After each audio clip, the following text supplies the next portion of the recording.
Right, hello and welcome to another Expert Inside interview. My name is John Golden from Sales Pop, online sales magazine and Pipeliner CRM, joining you as usual from a sunny San Diego. And today I'm delighted to be joined by Kareen Walsh, who's on the other side of the country in the Connecticut area, just outside New York. How you doing, Kareen? I'm great, John. Thanks for having me today. I'm excited for our conversation. Yeah, Kareen's a visionary business strategist, author, podcaster, investor, and 7 to 8 figure entrepreneurial guide. 2 decades excels in optimizing performance across industries. And through your business revampologist and the Hey Kareen app, Kareen provides consulting coaching to help leaders overcome fear, avoid burnout, and achieve their ultimate vision. And what we're going to talk about today is uh, how to stop your other people's limitations becoming your own. I love this topic because I love how we're as humans we're very prone to appropriating things. Yes. So the 90-10 evolved mindset. So just give me a little bit of background on how you discovered this and the philosophy behind it. Yeah, of course. So initially, coming up in my career, I had to break through my own mindset barriers of the things that people put upon me, meaning, to belong, we have to kind of connect to a belief system within a Mhm. community, right? Like Right. that's just how we're raised. There's conformity to get your grades in school, to, be the so-called best. But then when you're put out into the world and you're going off to your career and trying to navigate how you are meant to show up in the world, I'm so grateful I learned this so young. I was about 23 and I hit what would be considered a glass ceiling in the company I had joined right out of college, like 1 year. And that manager really had no growth plan for me. And I didn't realize at the time how much growth was such a strong value of mine. Like, what else am I here for? Yeah. I'm a consistently evolving person. So that was when that quote came to mind of, don't let the limitations of others become your own, because everything you do is like a reflection of what you believe. And if I were to believe the construct that she put upon me, I probably would have been stuck in that job for years Right. and not adventured out to, the greatness and the growth they anticipated. And then I went on to follow my career into a position. We were just talking about the Bay Area. This was all in San Francisco at the time, where I found a growth based company. And Mm. I made sure that every step I took was something that not only would I be adding value to the situation, but I would evolve my own skill set. I would try to learn as much as I could from the container I was in. Mhm. So fast forward, now it's been about, I don't know, gosh, almost 20 plus years in my work life, and coming to a point where I have built my own companies, launched Mhm. them, helped others launch and scale, helped them exit, like coach leaders. Everyone has a mindset blocker Yeah. that tends to need to be unblocked, which is where the evolved mindset 90-10 mindset comes from. It truly is 90% mindset, 10% everything else, strategy, Right. planning, execution. We are all masters of how, is what I like Mm. to say. Mhm. But if we don't get our mind right, you could potentially be running in a circle. Yeah, and what's interesting about what you say there is if you think you had like growth was a major value of yours. Really, that was something that was very important to you. And I think sometimes a lot of people haven't taken the time to figure out what is valuable to them. Therefore, they're just taking on board whatever values are around them. They're almost by osmosis, just appropriating things Yeah. rather than looking at what is it that I want. And what I like about what you said, and I think this is so incredibly important, is that you were active and intentional in saying, okay, growth is a value of mine. I need to go and find the place that can support me and where I can invest in myself and they can invest in me. And that's a very different approach. Yeah, I didn't realize how much leading from my core values made such a difference in how I felt aligned in my circumstance. And Mhm. I don't think we have that conversation enough. No. Because what was happening was And the triggers, I just want to share this so anyone listening or watching can like think for themselves. Am I what I'm doing? Is what I'm doing out of alignment with my true value system? You will know if you're chronically sick, if you have any pains and aches in your body that don't go away, and if you have that like heaviness in your mind of showing up for what you're meant to be doing. It truly is something, if you quickly start to look at your personal value system and Mhm. how that fits into the system that you're in, you'll realize what's off balance. And if you could just step back into your core values, it will assist you in setting your mind right to go after what it is that you Yeah. want.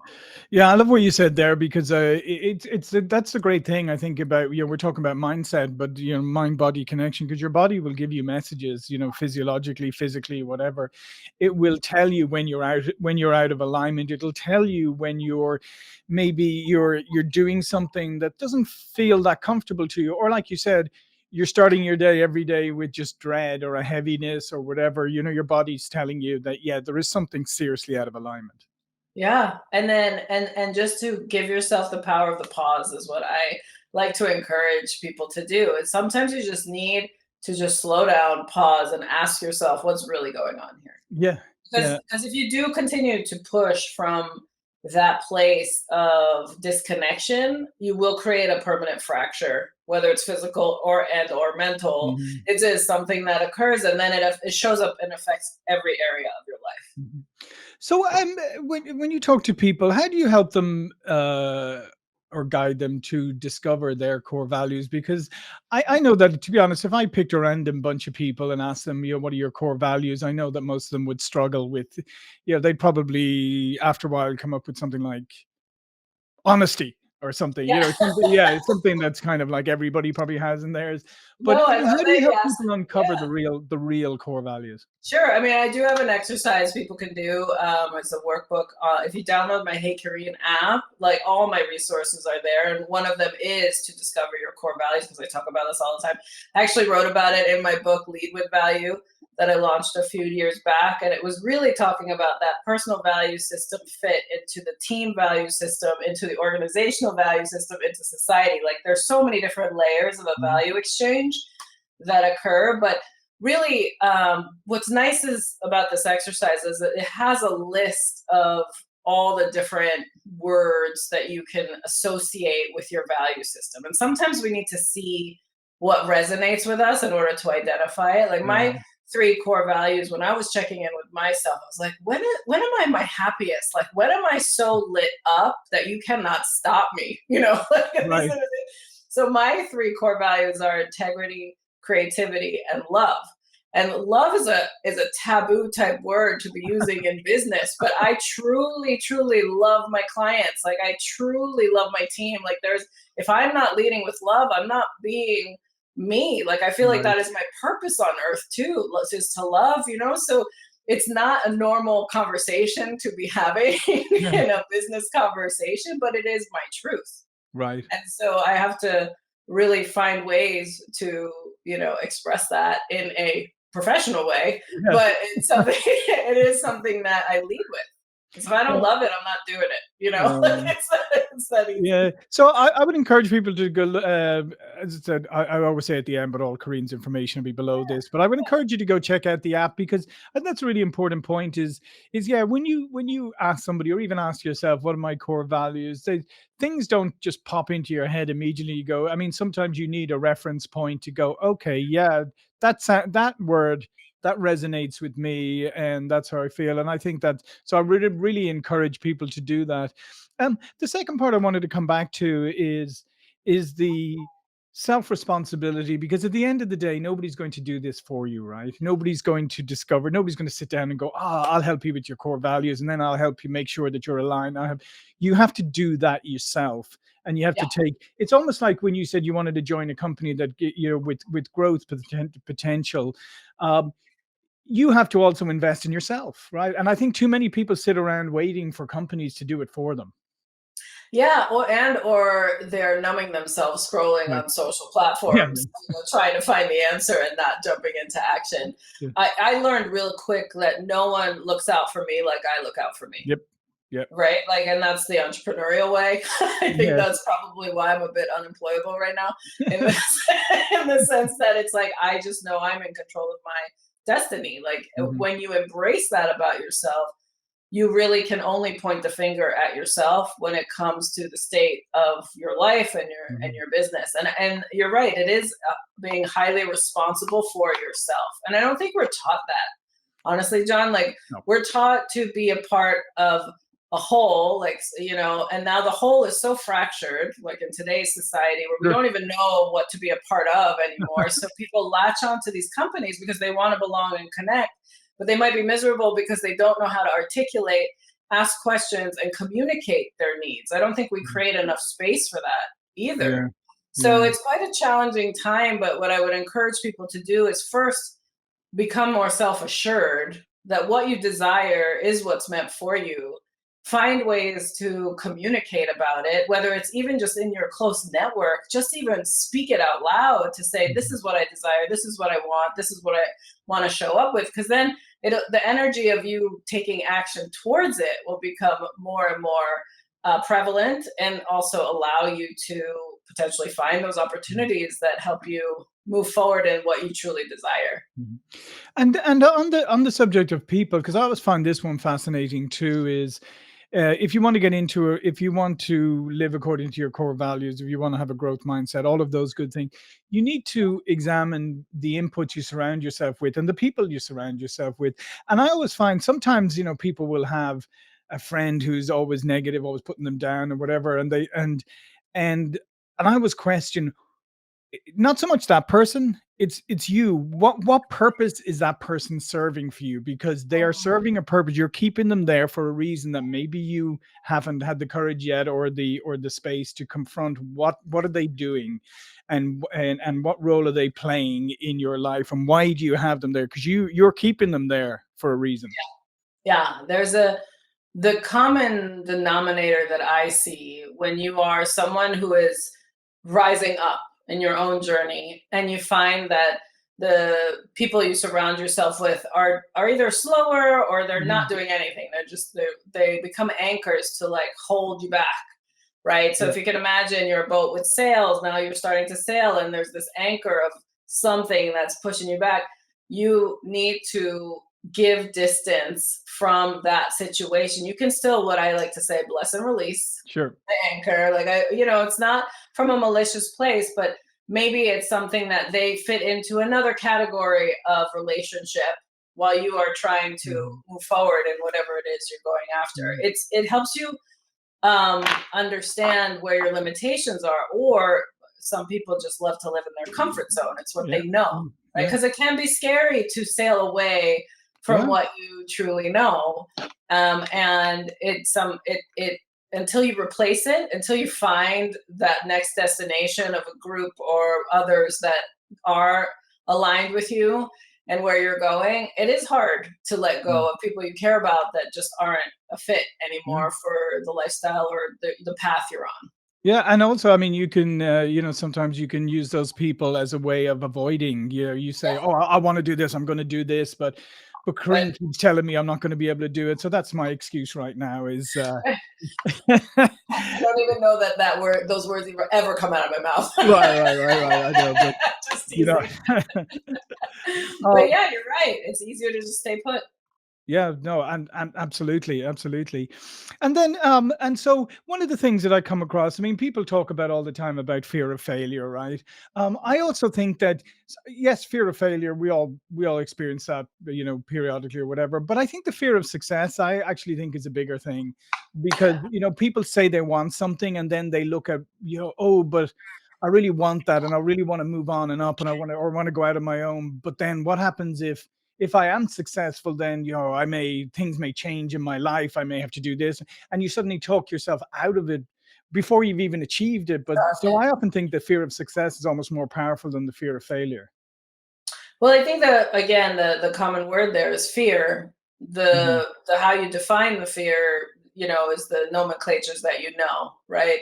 But truly, like I just finished a talk. I do a talk on a magnetic money mindset with a group. They asked me to come do a workshop with them, and I literally said, I treat fear like it's a person that I will dismiss. So it's basically, I'm basically like, hey, I'm very grateful for your fear. Thank you. Thank you for showing me what's important to me. Mhm. Now go sit over there so that I can go take action. Like I really had to put it into a frame that I could control so that it doesn't control me. So I Right. agree with you that many people have a fear of success. One of the things I'm even trying to bust through myself is that I've always had this vision where I'm speaking on large stages in front of thousands of people and just having this aspirational impact Mhm. and helping them transition into what they believe, etc. And I'm allowing myself to face the fears as to why haven't I done it? I know I'm Mhm. so capable. I've done it to a few hundred people, Yeah. but if I really wanted to fill a stage, like who do I have to become to stand in that?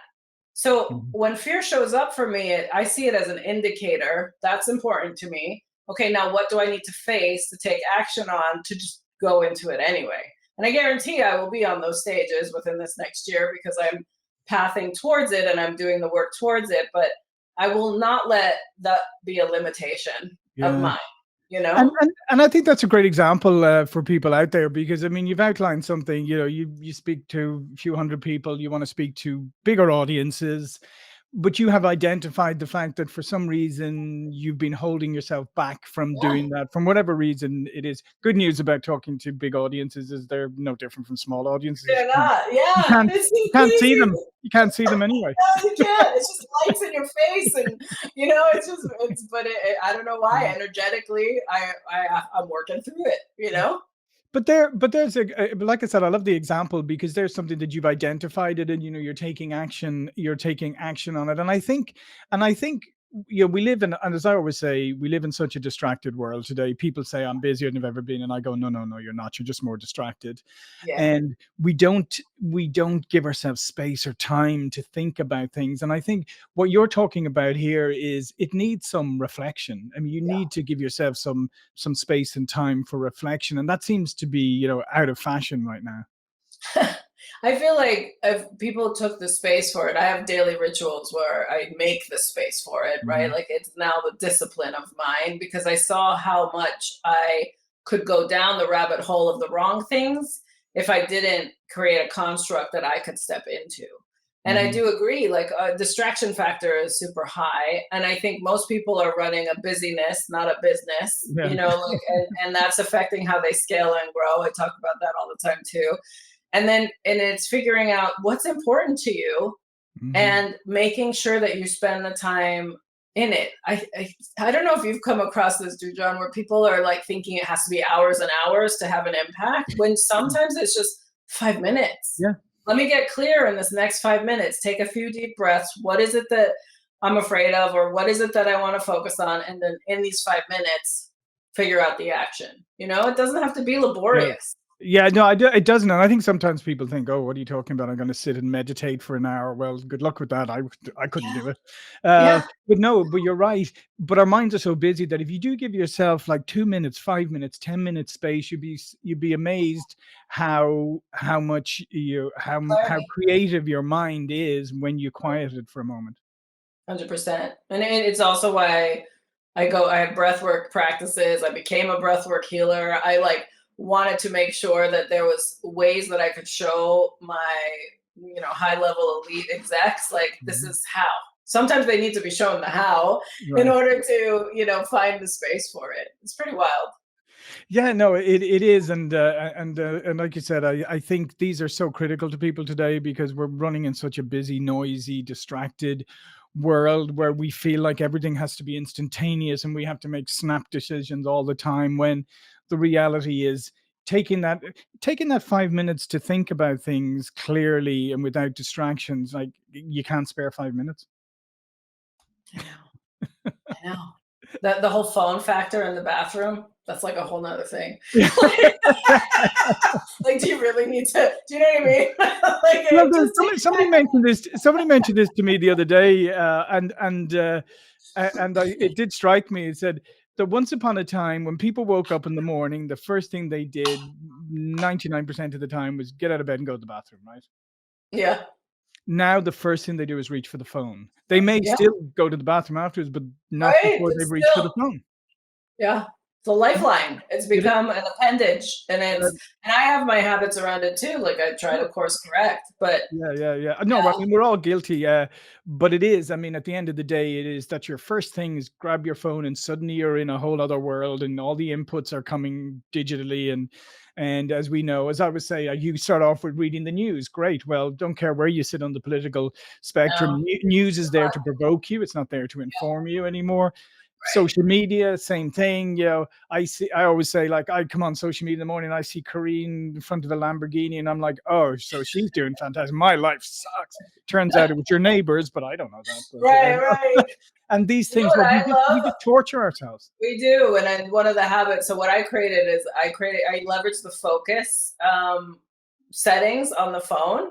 So I have a sleep focus that knocks out everybody. I don't get any messages while I sleep, like only for emergency, etc. Mhm. And then and it automatically around my waking time turns into what I call mindfulness. And that just allows me to have access to my like Spotify music play, my Right. notes, and like, but still not receiving any outside message. Like I literally have to click into something to see it versus get bombarded.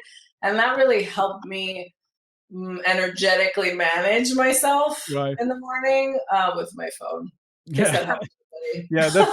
That's some great advice. Well, listen, Kareen, this has been super interesting. Thank you so much. As I said, all of Kareen's information will be below this video. But before we go, please do tell people a little bit more about you and what you do. Sure, yeah. So I'm Hey Kareen is the platform you can find everything at, but truly I'm an entrepreneurial and executive leadership coach and business builder. So my goal really is to help you manifest and monetize your vision. And most of the time we think about your exit, so that we can build it from a way that aligns with what you truly want to see happen Mhm. in your life. And that's what I do. Yeah, no, it's great because I mean that's what they always say is you should build your business from the get-go with selling it in mind. So you build Yeah. it in the right way. Yeah. Even if you don't sell it, for years, as long as you start off with that, it'll help Stronger you. foundation for sure. Yeah, it gives you Absolutely. options. Well, listen, thanks again, Kareen. Thank you for watching and listening. And I'll see you all again very soon. Thank you.